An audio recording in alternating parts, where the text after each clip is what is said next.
Praise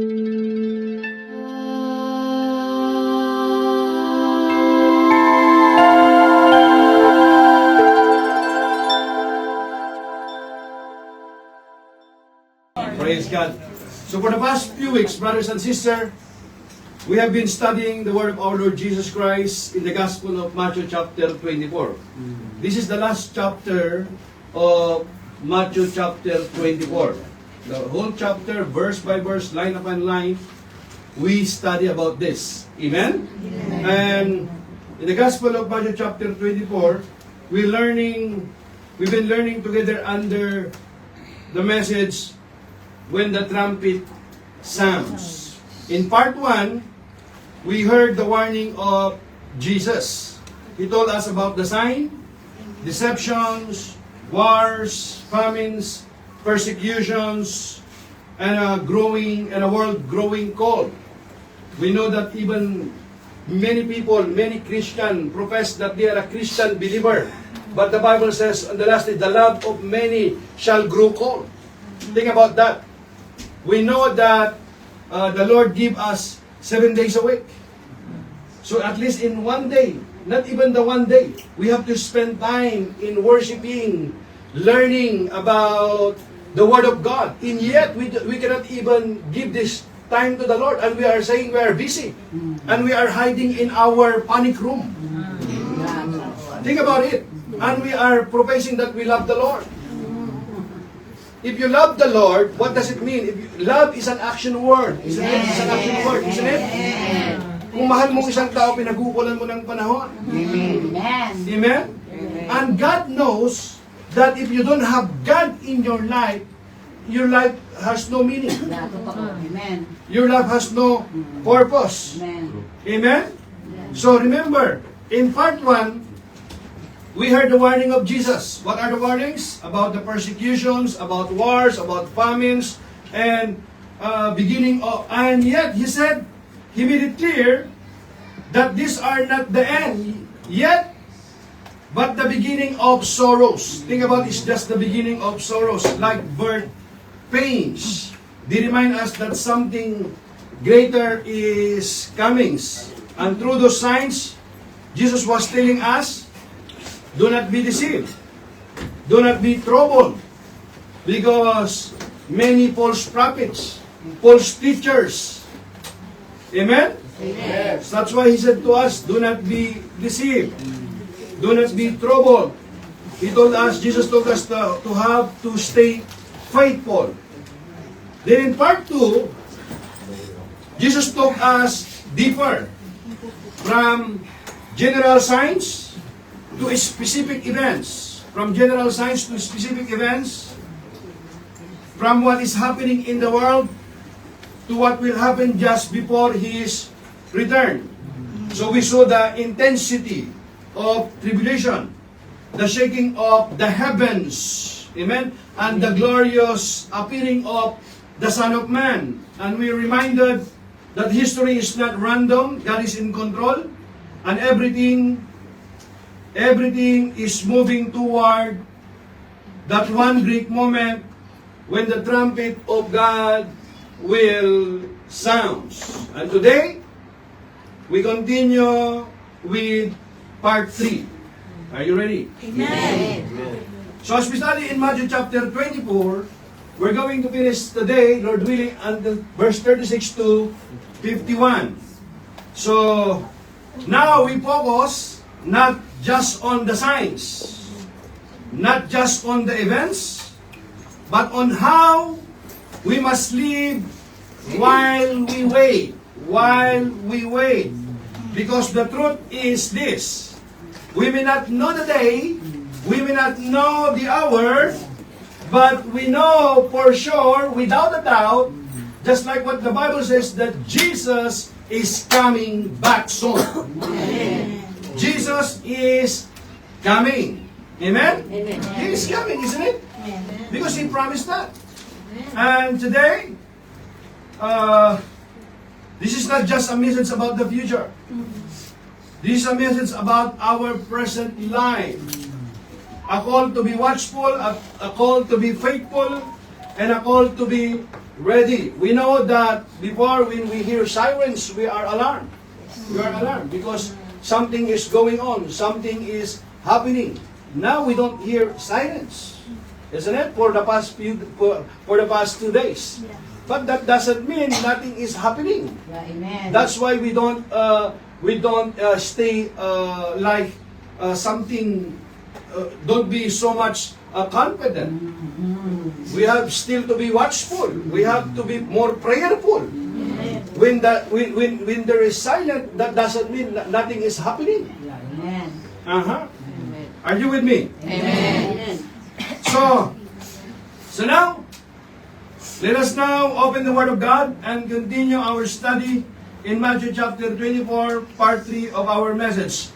When the trumpet sounds. Now, are you ready? Amen. Let's read verse 36. Can we read it all together? 1, 2, 3.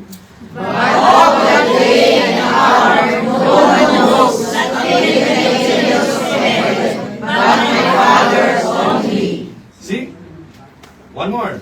In ID version.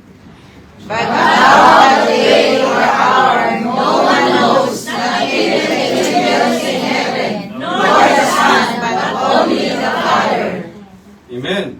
Can you put in New King James, Sister Abby? But of that day and hour no one knows, not even the angels of heaven, but my Father only. Think about that. No one knows. So if there are someone, a teacher, a minister, a pastor, anyone who claim to be a prophet, and he said, on this year, Jesus is coming, this year, this month, this day, don't believe. Those are all liars.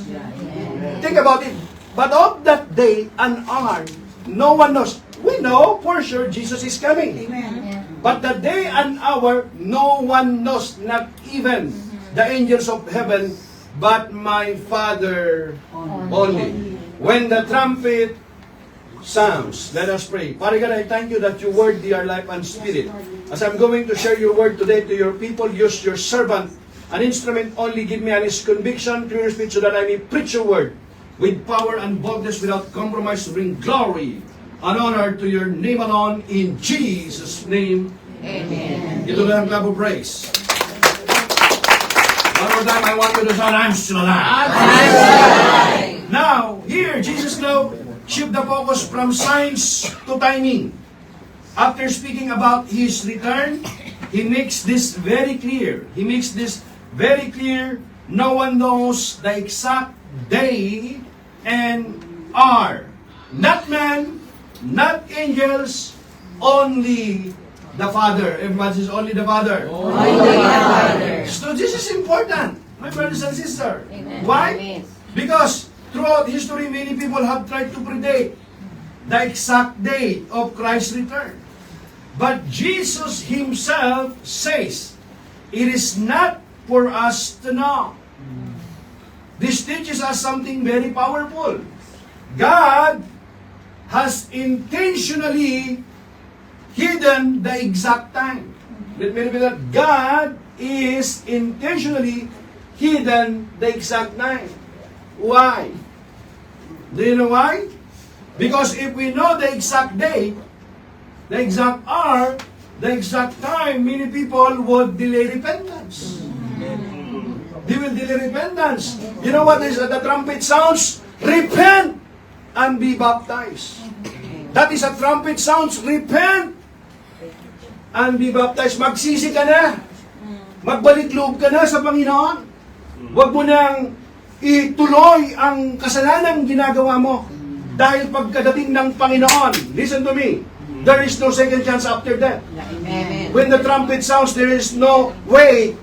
No. It's too late to wait. No more delay. The reason why, nobody knows. Think about it, not even the angel in heaven. Amen? Not even the angels in heaven. No one knows.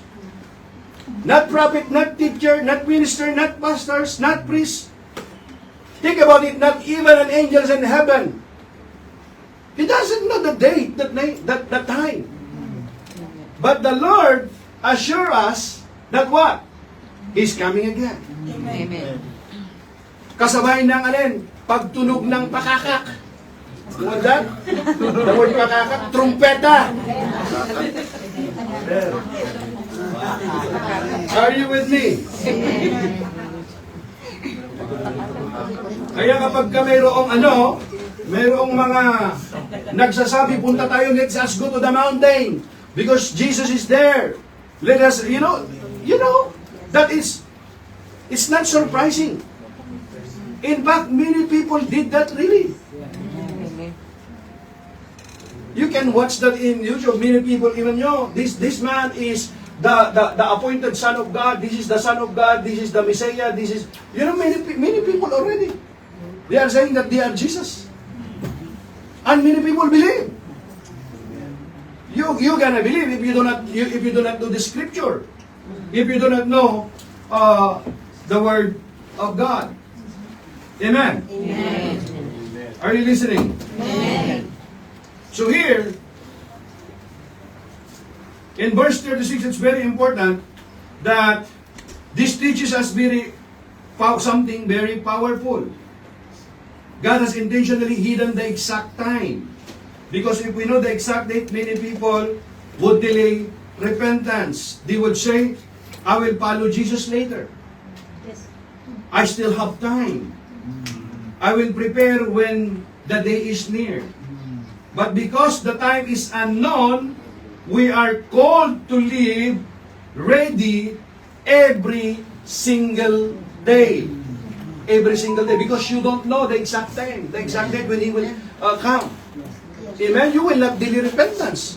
Just like, the Lord, just like He wants us, just like you're anticipating that He will coming today. Think about that. That we should live as a believer, as a Christian.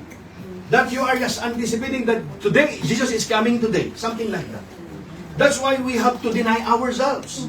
We have to die daily to crucify our flesh before the Lord. Amen? Amen. So this verse reminds us that Christian life is not about prediction. Christian life is not about prediction. It's about preparation. Amen. That's why we have to be ready. Amen? Amen. Here, God is not calling us to calculate the future. God is calling us to prepare our hearts in the present. Also notice here, even the angels do not know. Angels who are in heaven, only the fathers. Amen? Angels who serve God. Yet, they do not know the exact time. So this shows us the return of Christ is under the absolute authority of God the Father. The absolute authority of God the Father. Amen? Amen. So do not delay your commitment to God. The most dangerous thought is, I still have time. But the truth is, we don't know because Jesus could come at any moment. Now, can you put it there about the doctrinal clarification here? Because there is a doctrinal clarification here about the divinity of Christ. Praise God. The devil is a liar. Here. Some people read this verse and say, if Jesus is God, can you put that the next one there? If Jesus is God, why does He say He does not know the day or the hour? Can you put it in the verse in verse 36? In NIV, the next verse, yeah? Look, here. But about that day or hour, no one knows, not even the angels in heaven, nor the Son, but only the Father. So some people read this verse and say, if Jesus is God, why does He say He does not know the day or the hour? So they use these questions to the divinity of Christ. But brothers and sisters, when we study the Bible, when we study the whole Bible, we understand this truth. about the hypostatic union. We call that the humanity of Christ and the divinity of Christ. 100% fully human, 100% fully God. We studied that even in our Alpha session 1.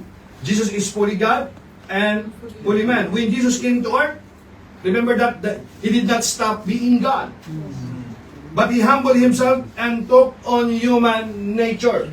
Remember that in the beginning, Amen. right? In Genesis chapter 1 verse 1 said, in the beginning, God created the heaven and the earth. In the beginning, who's there? God. Right? It means before the beginning, God is already there. That's why nobody's created God. And then who created God? What kind of question? Who created God? Our God is not bound in space and time. If our God is bound in space and time, then He is not worthy to be God. But our God is above. On that, in the beginning, there's a time, God created the heaven and the earth. There's a space. Amen? Amen. So in the beginning, God is already there. If you read in the book of John chapter 1 here, in the scripture, John chapter 1 verse 1, you read there, in the beginning was the Word, and the Word was with God, and the Word was God. He was in the beginning with God. Who's speaking there? The Word there. God. The Word there is speaking about Jesus. How do we know that? Because in verse 14, the Bible says, the Word became flesh. Naging tao ang salita. Bakit naging tao ang salita? Kasi yung Diyos hindi pwedeng mamatay. But in order to Him to die, He must become man. God cannot die. Not every year, God is, it's a Holy Week, so God is died every year, then He's gonna die again next year, or no. God cannot die. In order to Him to die, He must become flesh, He must become man. That's why the Word became flesh and dwelt among us. Naging tao ang salita, at nung maging tao siya, anong ginawa niya? Siya ay nakipamuhay na katulad natin. Amen? So when Jesus came to earth, He did not stop being God. He humbled Himself and took on human nature. Philippians chapter 2, verse 6 to 7. It's very clear there. Amen? Can we read it in Philippians chapter 2, verse 6 to 7? After the, who being, can we read it? 1, 2, 3? Who being in the form of God, made Himself of no reputation, taking the form of a bondservant, and coming in the likeness of men. Coming in the likeness of man, na bagamat siya ay Diyos, hindi nagpilit na maging kapantay ng Diyos, bagkus hinubad niya ang pagka-Diyos, nagkatawang tao, at maging tao, hindi talaga siya tao. Na bagamat siya ay Diyos, hindi nagpilit na maging kapantay ng Diyos, bagkus hinubad niya ang kanyang katangiang pagka-Diyos, nung maging tao, nagkatawang tao, hanggang doon sa kamatayan sa krus. If you were going to study that, verse 8, verse 9, verse 10, verse 11, verse 12. Amen? Amen. Who being in the form of God, made Himself of no reputation, taking the form of a bondservant, and coming in the likeness of man. Why? Because the very purpose of this is what? Like this. The very purpose of this is what? So that Jesus could die. Amen. He must have a flesh and blood. Amen? Amen. Are you with me? Amen. Maliwanag na. Amen. So, this means He is still God. But He chose to limit Himself in His earthly ministry. So what does it mean? The Son does not know? It does not mean, can you see that? It does not mean Jesus is not God. It does not mean Jesus lacks divine nature. It means in His human role, He submitted to the Father's authority and timing. He lived as a man dependent on the Father. So the same Jesus who says here, He does not know also. Can we put it that in the screen? Forgive sins. Who can a man if you forgive sins? That's the indirect claim of Jesus. Knows people's thoughts. Accept worship. Declare Himself one with the Father. I and the Father are one. Jesus speaking here. On declare himself one with the Father. Only God can do these things. We know that, right? That's why the Jews trying to stone Jesus when he said, I and my Father are one. In fact, the word I am, the Jews knows about that. You remember that in Exodus chapter 3 in the burning bush? When that burning bush spoke to Moses? What I'm going to tell to the people who sent me, tell them that I sent you. Tell them that I am who sent you. I am the father of your forefathers, Abraham, Isaac, and Jacob. I am. And Jesus mentioned the word I am 7 times in the book of John alone. I am the resurrection and the life. I am the bread of life. I am the way, the truth, and the life. I am. I and my Father are one. Amen. Think of a king who removed his royal robe and lives among his people. He is still a king, but he chooses not to exercise all his privileges, and that is what Jesus did. Amen? And here also, Scripture clearly shows that Jesus does know all things. In John chapter 16, verse 30. Now we know that you know all things. He said to Jesus, Lord, you know all things. Who is an omniscient God, all-knowing God, only God, right? That is the character of Jesus. Colossians chapter 2, verse 3.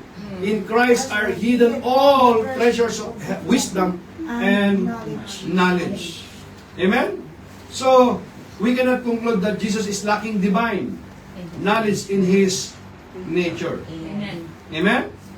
So, this actually shows us the beauty of Christ. His what? Divinity. He is God. So, His humility, He became man. His obedience, He submits to the Father. So if Jesus, the Son of God, lived in submission to the Father, how much more should we? So, those people who said, no, see, Jesus is not God because they don't read the Scripture clearly. They do not understand the Bible. But we know our Bible. These people who are teaching us, they are not reading the Bible correctly. They are not even the teachers of the Bible. And they are, what is their authority? Are they better than the one who studied the Scripture? Because they don't read the Bible. I don't believe in your Bible. If you do not believe on this Bible, what book do you believe then? This is more than 1,500 years. And if you do not believe on this, I know that there's something wrong there. Show me which one is wrong. Prove me when. Those are traditional accusations. They cannot even prove it. Those are even archaeologists proven after proven that indeed Jesus is speaking the truth. And I choose to believe on that rather than those traditional accusations. Amen? Amen? So hear me, if Jesus the Son of God lived in submission to the Father, how much more should we? So brothers and sisters, this verse does not weaken the divinity of Christ. It reveals His humility. He is fully God, yet He chose to walk as a man and submit to the Father so that He could save us. Amen? Amen. Very clear? Amen. Sabi mo siyang katabi, now we understand now? Now we understand now. So Jesus, without a doubt, 100%, we do not deny. We do not deny that Jesus is also a man. Why? He got tired, He got hungry. Isn't it? Of course, that is humanity. That's why He has two nature. That's only for Jesus. Amen? The Father is always be the Father. Jesus never said, I am the Father. Some people also teaching, see, you see that? That Jesus is also the Father? No. The Father is always be the Father. The Son is always be the Son, nor the Holy Spirit. Jesus never said, I am the Father. He said, I and my Father are, plural, are one. Amen? Amen. Now are you learning? Amen. Something now? Amen? Amen. But His divinity, my brothers and sisters, talk about it. He walked in the water, turning water into wine. He rose, He raised people from the dead. The blind see, the lame walk. The greatest miracle of all is the miracle of Lord Jesus Christ. And then when He died, after 3 days, He said, think about it, He will rise again. Think about it, a virgin birth. That is only Jesus. Amen? Amen. So many people, they are teaching the way. This is the right way. this is the truth, this is the life. But no one says, I am the way. No one says this, I am the truth, I am the life. Only Jesus. With full authority. That's why when the prophet teaching says, thus saith the Lord. But when Jesus is teaching, was it? Most assuredly I say unto you. Very lie, I say unto you. Amen? Ano mga very lie, Bago yung basa, bago. very lie, I Very say lie. unto you.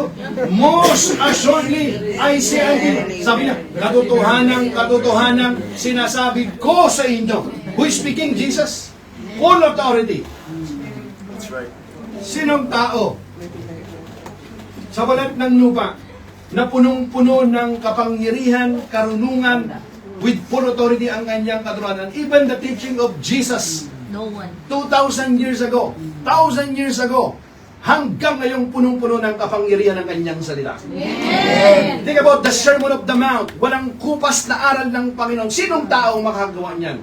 And even until now, if they encounter Christ in their life, once they encounter Jesus, ano man ang kanilang buhay, whoever they are, whatever their past is, when they encounter Christ, their life Never be the same again.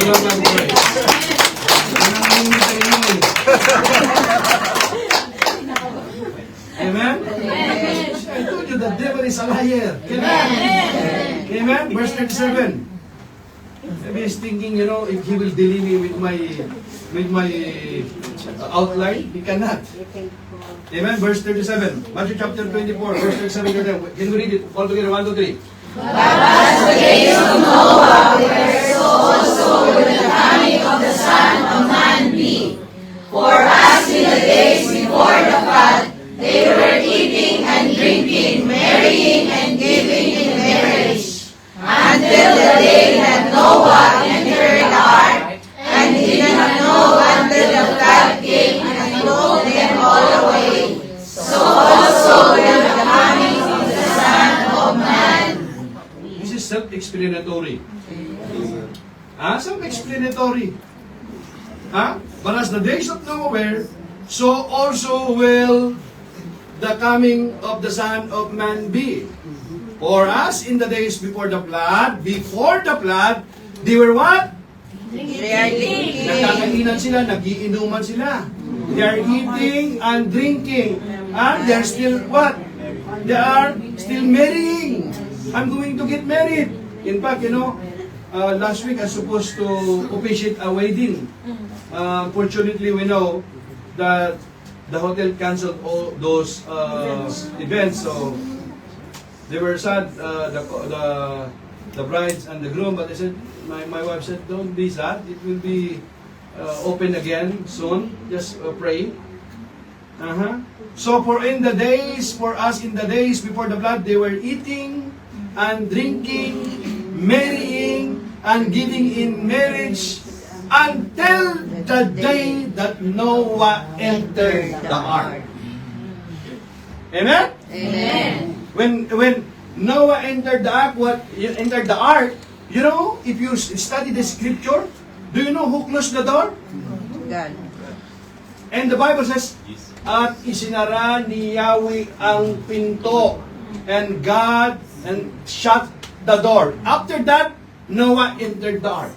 He did not close the door. Noah did not close the door. God closed the door. Hear me. If God closed the door, no one can open. Praise the Lord. Amen? Amen. When God shut the door, no one can open. When He opened the door, no one can shut. Amen. That is the God that we serve. Amen? Amen. And we know exactly what happened. Until the day that Noah entered the ark and did not know until the flood came and took them all away. Amen? Amen.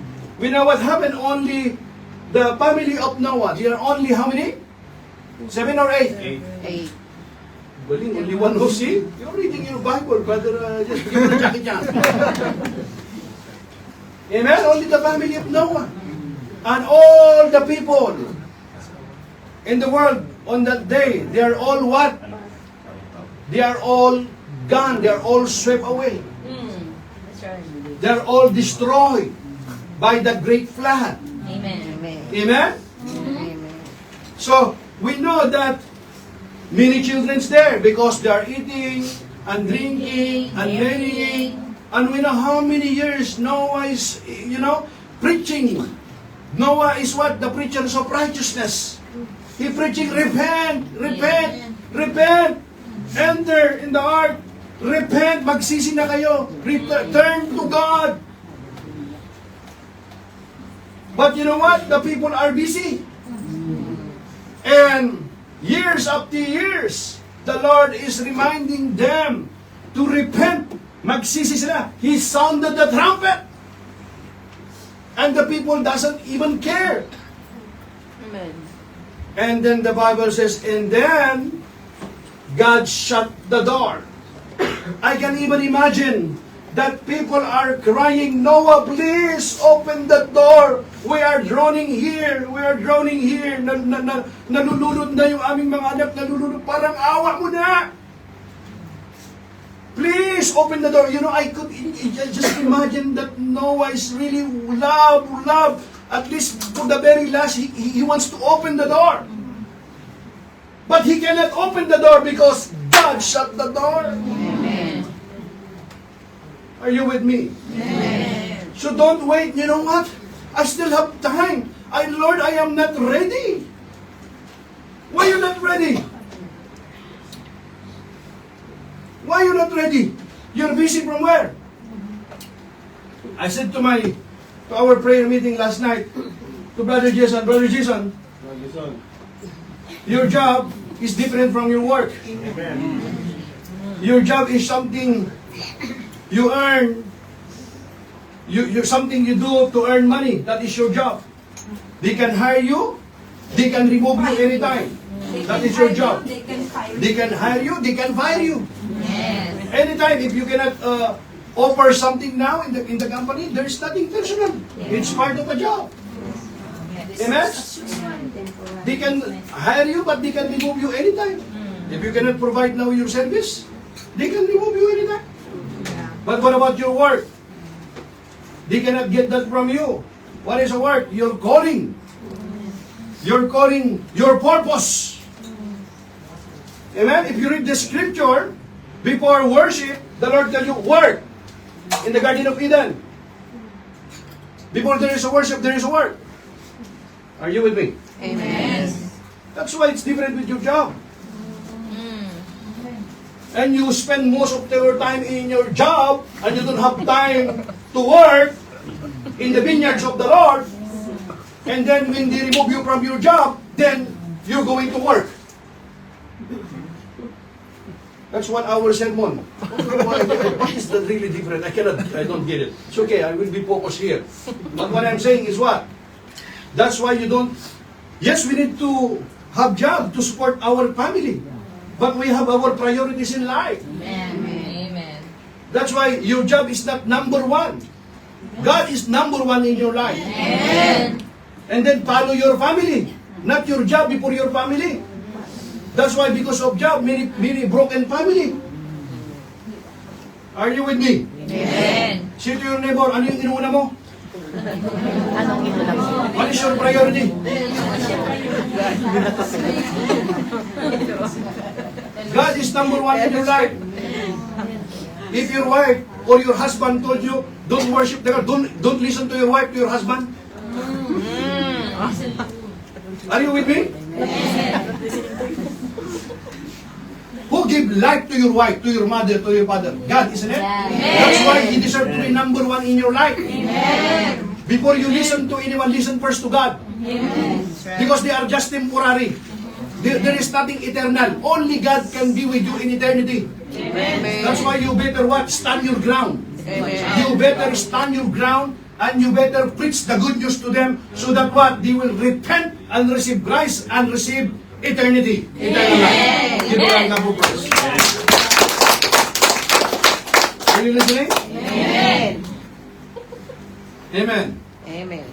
And then many people see, I will not listen now to you, my pastor said. I'm not just you are using I'm talking about setting our priorities right.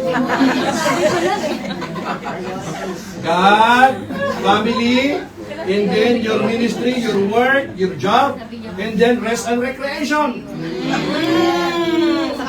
You can also have rest, you can also enjoy life. Because God called us not only to enjoy life, but He called us also to enjoy life. Give God praise. Eh, nauuna mo yung enjoy mo naman. Number 4, huli yun eh. That's from the last part. God first. Why? Why God should be first in your life? You know why? Because God knows that you need Him. You need to release. You need to express love. You need to release forgiveness. That's why it's difficult for you to release forgiveness. Why? Because you don't experience the forgiveness of God. You must experience first so that it will overflow to your life. Amen. Can you give something if you do not have? You can give something only something that you, kung mayroon ka. You can give something only the things that you have in your life. But hirap na hirap kang mangunawa. It's too difficult for you to have compassion to others. To release this forgiveness because you do not experience it. You must experience it first. Amen. Kaya hirap na hirap ka. Are you with me? Amen. So here Jesus points to a historical example to illustrate a spiritual truth. Take a look at there the days of Noah. In Genesis chapter 6 verse 7. Genesis chapter 6, chapter 7, people were living normal, everyday lives, eating, drinking, marrying. They were sinful and disobedient, ignoring God's warning through Noah. Sounds familiar. Amen? So when the flood came in, it caught them by surprise. Everybody, surprise! Diba surprise? Pag na may birthday ka, happy birthday mo! Some people, you know, they already know that they were surprised, but you pretend that they don't know. You know, some people are surprised. So when the flood came, it caught them by surprise, and there was no escape. There was no escape. Amen? Amen. But we as a believer, no left behind. Amen? And there was no escape except through the ark. So the days of Noah symbolizes a time of carelessness, distraction, and spiritual unpreparedness.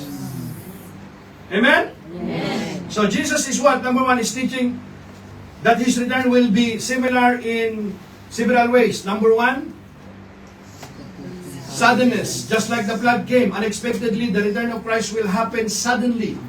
Unpreparedness of the world. Many people will be going about their normal routines, ignoring spiritual truths.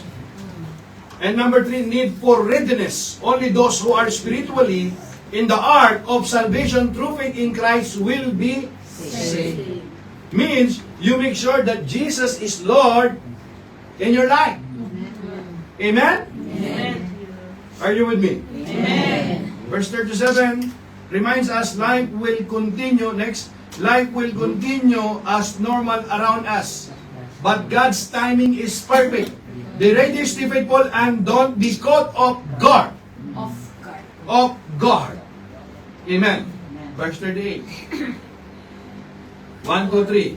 Once in the days before the flood, they were eating and drinking, marrying and giving in marriage, until the day that Noah entered the ark. See, people were busy with their routines. Eating, drinking, marrying, giving in marriage. These are good things in themselves. Nothing wrong about that. Amen? Order barbecue, order ng empanada, I want to eat siupaw and puto. Nothing wrong about that. Enjoy about it. But don't forget your priority in life. Because when the time will come, nobody, even you have so many friends in your Facebook, you will be alone one day. Someday, somehow. Nag-iisa ka rin. Amen? These are good things in themselves. But here they become distraction from the reality of God's warning. They live as if nothing extraordinary was about to happen. Completely unaware. Wala nang mga sirens ngayon. Praise God. Luto na tayo, kain na tayo, inom na tayo. Hindi dahil tahimik walang nangyayari. Minsan mas delikado yung tahimik. Kasi may paghahanda. Amen? Para tanggalin lang ng kunti yung kaba, just only to remove your nervousness for a while. But that doesn't mean nothing is happening. Amen. So wag ka don't be complacent. Be sober and be vigilant. Amen? Come here, Olivia. Preach with me. Amen? Hallelujah.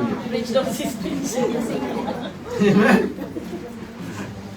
So they live as if nothing extraordinary was about to happen, completely unaware that the flood of judgment was approaching. Even though Noah had been faithfully preaching and building the ark, faithfully they saw Noah day after day. How could they not notice Noah? They are even mocking him, laughing at him. What are you talking about? That there's a flood? There's no flood, no rain. Are you crazy, Noah? What are you thinking Jesus is coming? You are telling that 100 years ago.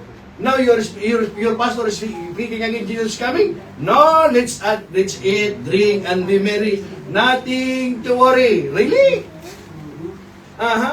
When the trumpet will sound one day, my brothers and sisters, no more delay, no more waiting.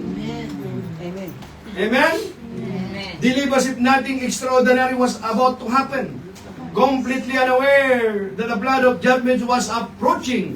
Even though Noah had been faithfully preaching, they saw him building the ark, they did not listen. They were focused on the present, not the eternal. That's why many people are just focusing on the present. They are thinking about, many people just waste lots of people just wasting of time about thinking about their past. They're thinking about their past.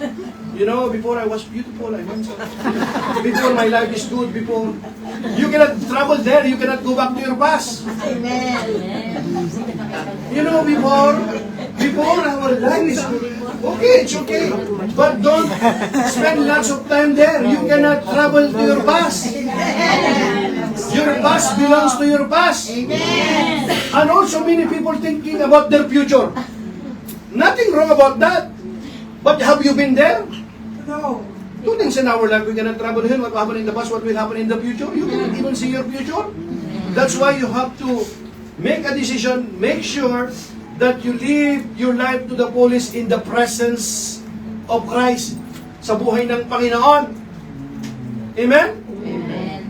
The kingdom of God is not just a matter of destiny. It's about a matter of decision. To whom you choose to honor, to whom you choose to believe. Amen. Amen? Are you listening? Amen. Now, what about my future? Naubos na yung oras mo. You spend lots of time about your future. You don't even know what will happen tomorrow. Are you sure? No one knows. The reason for us today is clear. Life goes on. Everybody say, life goes on. Life goes on. All around us.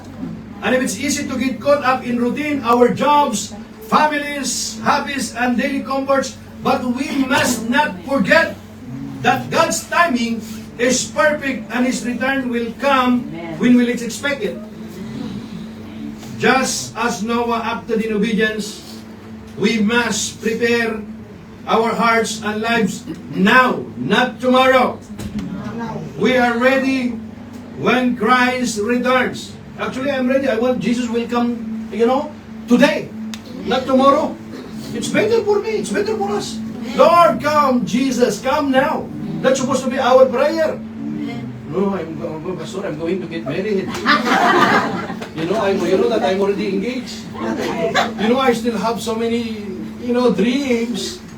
What dreams are you talking about? If Jesus is already coming when the trumpet sounds. If you really believe in eternity, You cannot compare the life here.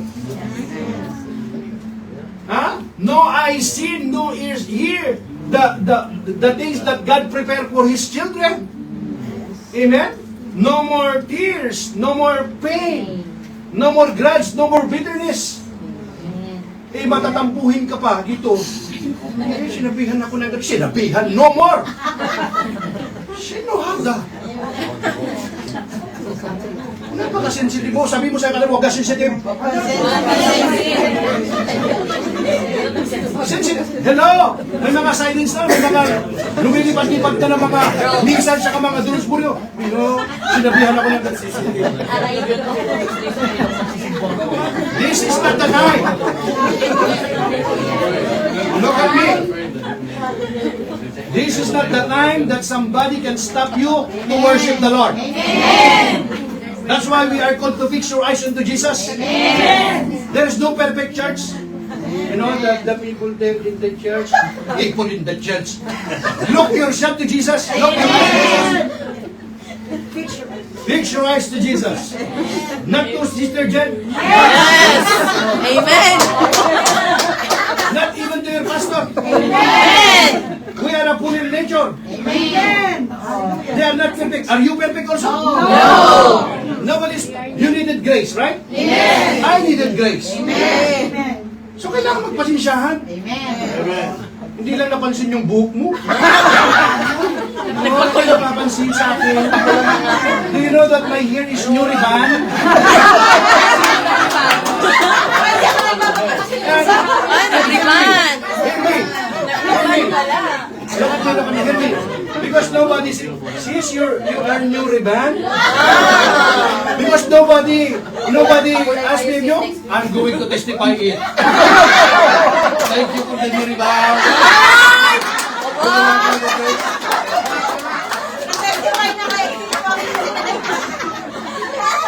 So kung wala, that's why you have to, you know, do like Sister Ando. Kung walang napapansin sa'yo, magpapansin ka. Name drop! Testify! Pansin mo, but make sure pag napapansin ka, give God the glory.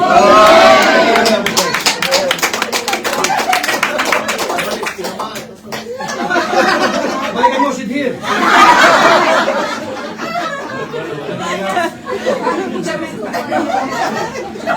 Jeff and Mike is wondering what is Pastor is saying. I'm just talking only about their hair. I'm just simply speaking about their hair. Ano kayo? Anong pakialam sa'yo kung bago yung... Tama si Mami. Ang utapagin mo ngayon. Yung relasyon mo sa Panginoon. Ang atupagin niya. Atupagin. Ang atupagin mo ngayon. Yung maayos yung relasyon mo sa Panginoon. Amen? Sabi nga nyo, ano to sida, law sa mat. Mapimini-mini. Amen! Amen? Para pagkalan ng Panginoon. This is not the time, my brothers and sisters. Just understand. Extend compassion. Don't be so sensitive in this life. Amen? Hindi ka man lang nagyaya, umalis kayo. Alam mo, minsan yung mga babae madrama sa buhay. Look at me, ha? Bakit naman gano'n? Look at me. Sometimes, hear me. Umaya kayo magpintuhan. Ay, ganyan ako. Minsan, alam mo yung mga babae, maraming drama sa buhay minsan. Nag-post sa Facebook. Sabi na, hindi naman, nag-post sa Facebook. They posted in Facebook. They have so many drama in their life sometimes. They are 5 friends, 3 only going out. They talk pictures and what? The food. Hello? You going out? You don't even invite me? Why? We are not friends now? Ask that for a man. If someone, for men, ask that for men. If they go out and eat together and no, they don't invite him, oh, Brad, why you don't come with us? I'm busy, you know, I'm with my wife. That's it. No more drama. Game over. For the lady, what did you eat? What did you do? What time? Where are you that time? You don't invite me? You go to Sania? It's too much drama. And then, di ba po Sister Lisa? Sis, nagtampo ako. Sino yan ba? Sino yan? I don't know, you know what it is. I promise you know what it is. They're laughing us. But, as poor men here, poor men, any drama like that? Any drama? Any drama like that? Hindi naman si Jen.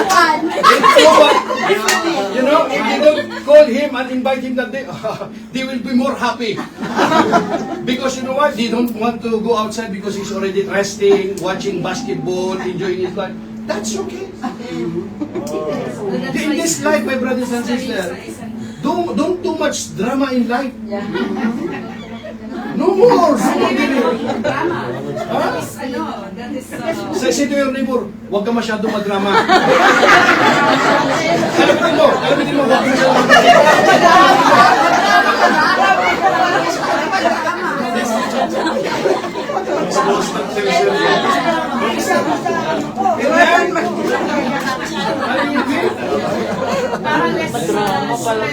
Yes. May na kayo magkwentuhan. Nakarelate ba? When I'm talking about the drama here, you know, they are just, you can relate, right? Yes, relate fast. Amen. No more. See, my brother and sister, you have to extend your compassion, understanding to your neighbors because you know what, they have also have been through in life. Marami na rin silang pinagdaraanan. So, pwede bang, sabi mo sa'yo, pwede bang batina na tayo? Pwede batina na tayo.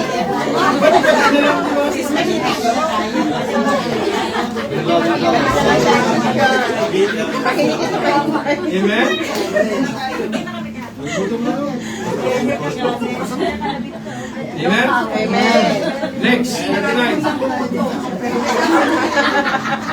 Gusto ko lang madrama? If I just want to do drama here, No, sometimes you're dramatic also. Tayo.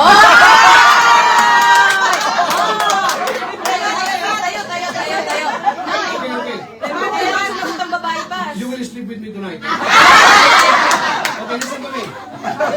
See, my wife, she don't have much drama in life. Very busy in the kitchen. Me, very busy where? Very busy eating. If I just want to drama, who brought the puto today? The rice cake, huh? Naubusan. You don't even remember your pastor. Ayan na. Even one puto. Kung gusto ko lang magtampo, ako na yung unay. You don't even remember your pastor. Even one puto. Sarap pa naman daw. Ha? There is cheese on the top? Think about it, there is cheese on the top? Ikunti mo lang sa akin.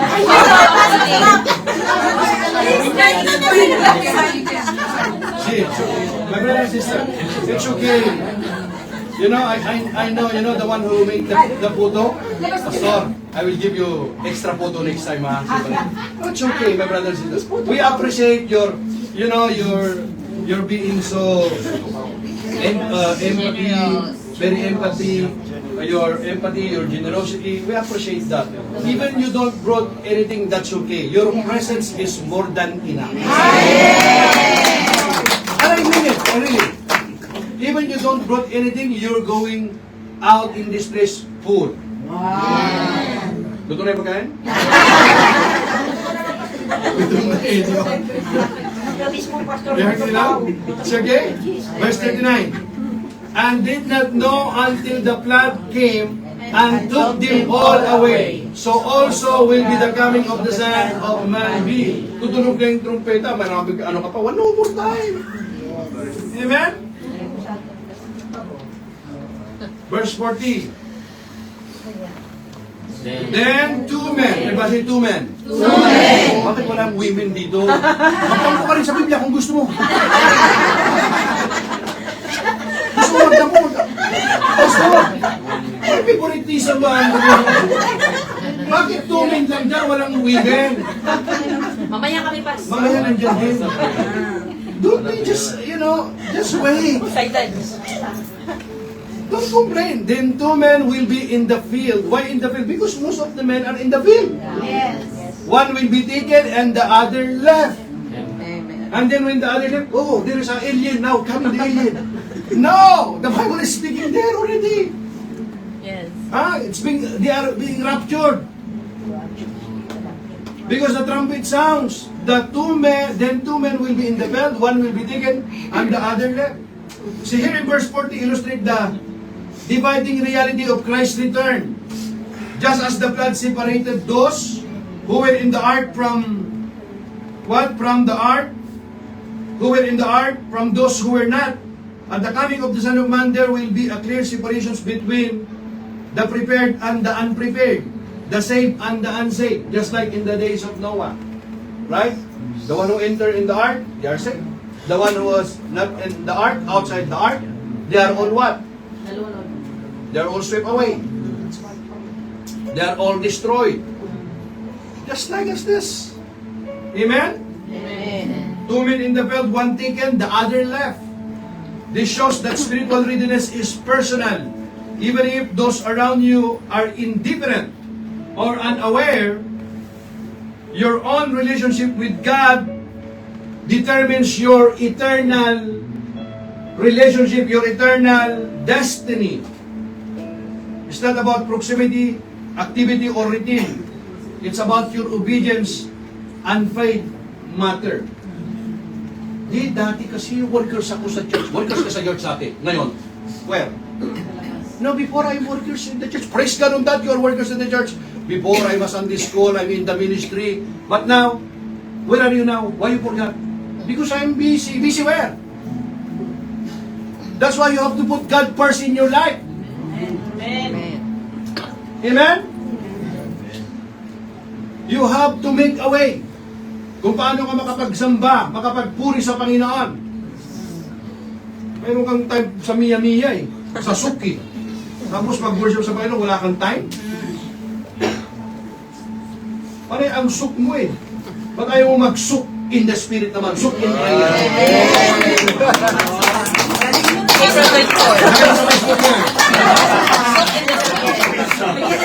You're always in the suk. It's time for you suking in prayer. Hashtag.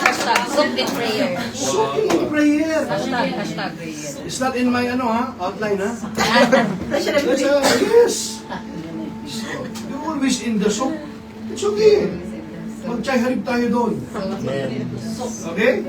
Your chai halib there is, Pastor told me it should be discipleship same gender. You're not listening. And what happened? See, you fall into temptation. Why? Because you're always in the soak. And your eyes is looking there. This handsome. Oh. Tingnan mo yung suot niya. Mas maganda yung suot mo sa akin.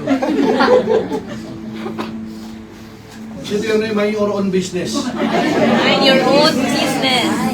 Ayun, eh. Ito lang tayo, Bryce. Ako sabihin sa nito, eh. Huwag po kayong magdamdam, Atas po ito ng pag-ibig. Huwag po kayong magdamdam. Pag tinatamaan ka, please thank the Lord.